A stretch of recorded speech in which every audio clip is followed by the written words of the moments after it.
Dignity of labor. Labor, either of the head or the hand, is the lot of humanity. There are no exceptions to this general rule.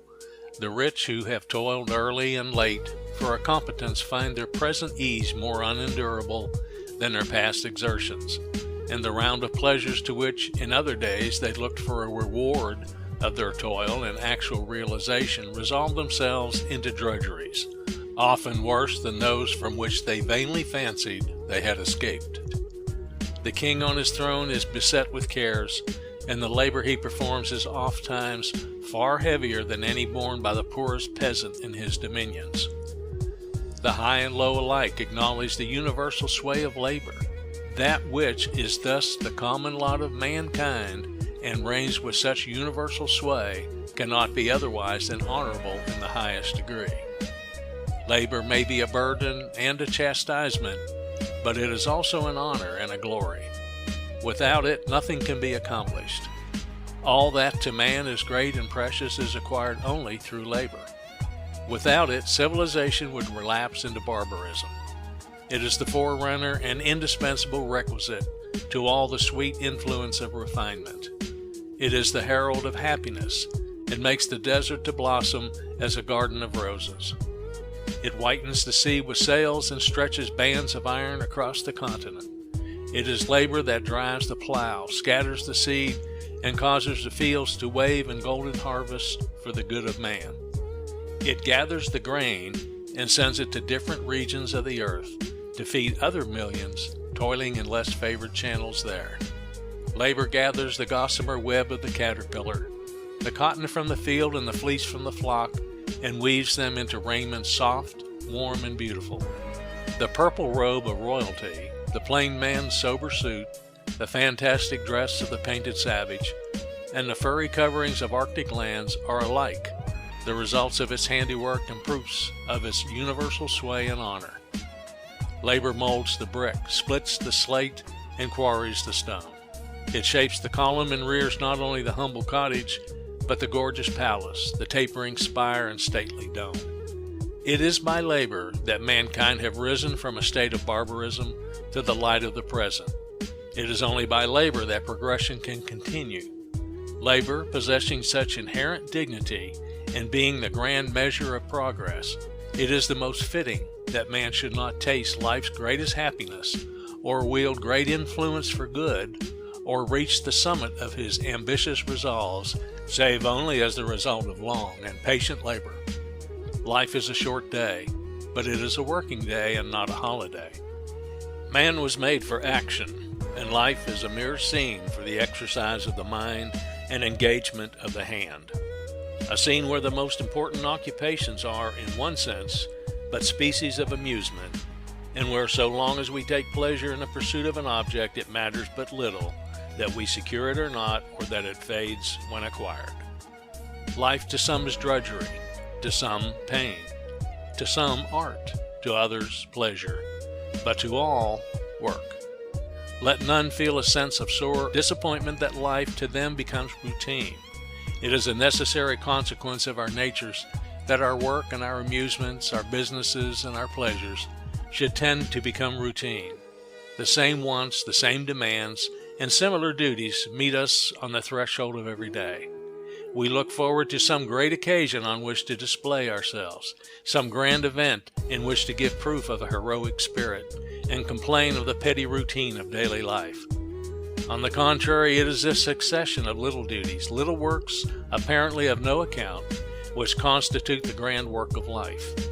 And we display true nobility when we cheerfully take these up and go forward content to labor and to wait. Alas for the man or woman who has not learned to work. They are but poor creatures. They know not themselves. They depend on others for support.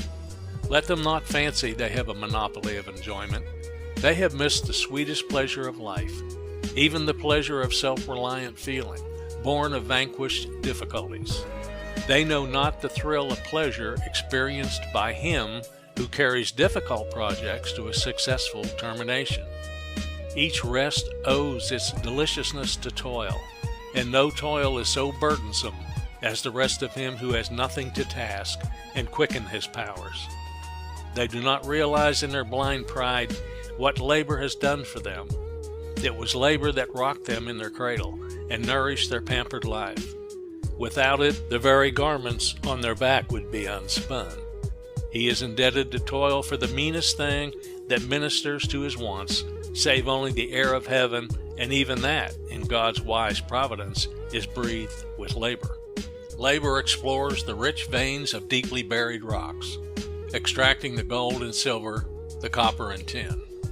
Labor smelts the iron and molds it into 1,000 shapes for use and ornaments, from the massive pillar to the tiniest needle, from the ponderous anchor to the wire gauze, from the mighty flywheel of the engine to the polished purse ring or glittering bead. Labor hews down the gnarled oak, shapes the timbers, builds the ship, and guides it over the deep, bringing to our shores the produce of every clime. But mere physical manual labor is not the sole end of life. It must be joined with higher means of improvement, or it degrades instead of exalts.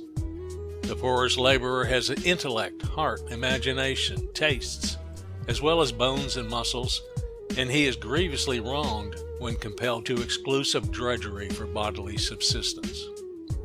It is the condition of all outward comforts and improvements, whilst at the same time it conspires with higher means and influences in ministering to the vigor and growth of the mind. Not only has labor inherent dignity, but it is almost a necessity for mind as well as body. Man is an intelligence, sustained and preserved by bodily organs, and their active exercise is necessary to the enjoyment of health.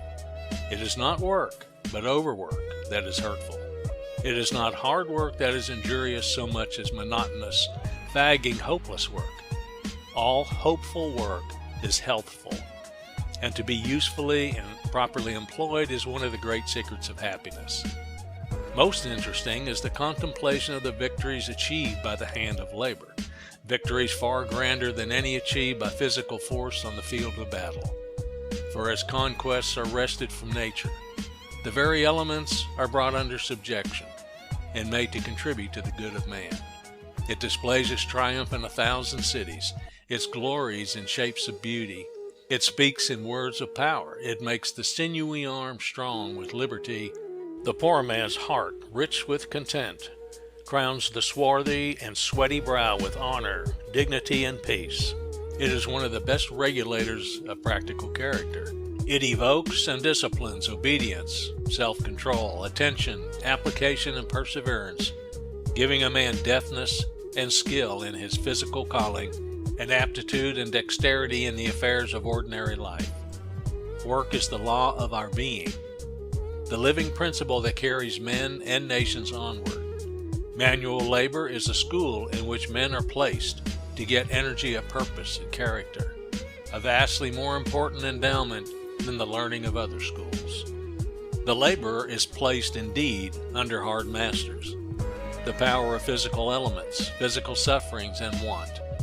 But these stern teachers do a work which no compassionate, intelligent friend could do for us, and true wisdom will bless Providence for this sharp necessity. Labor is not merely the grand instrument by which the earth is overspread with fruitfulness and beauty, the ocean subdued, and matter wrought into innumerable forms for comfort and ornament. It has a far higher function, which is to give force to the will, efficiency, courage, the capacity of endurance, and of devotion to far-reaching plans. We must ever remember that it is the intention only that disgraces, that all honest work is honorable. And if your occupation be not so high-sounding as you would like, still it is better to work faithfully at this until opportunity opens the door to something higher. Because you do not find just what suits you, to refuse to labor at all, to play the drone, is to act unworthy of yourself and your destiny. Neither is it beneath you to make yourself useful, regardless of what your position and wealth may be. A gentleman by birth and education, however richly he may be endowed with worldly position, cannot but feel that he is in duty bound to contribute his quota of endeavor towards the general well-being in which he shares. He cannot be satisfied with being fed, clad, and maintained by the labors of others, without making some suitable return to the society that upholds it. It matters not what a person's natural gifts may be. He cannot expect to attain in any profession to a high degree of success without going through with a vast deal of work, which taken by itself would rightly be called drudgery. That quality in man which, for want of a better name, we call genius, does not consist in an ability to get along without work, but on the contrary is generally the faculty of doing an immense amount of work. Young men sometimes think that it is not respectable to be at work, and imagine that there is some character of disgrace or degradation belonging to toil. No greater mistake could be made. Instead of being disgraceful to engage in work, it is especially honorable. The most illustrious names in history were hard workers. No one whom posterity delights to honor ever dreamed or idled his way to fame. To be idle and useless is neither an honor nor a privilege. Though persons of small natures may be content merely to consume, men of average endowments, of manly expectations, and of honest purpose will feel such a condition to be incompatible with real honor and true dignity. The noblest man on earth is he who puts his hands cheerfully and proudly to honest labor, and goes forth to conquer honor and worth. Labor is mighty and beautiful.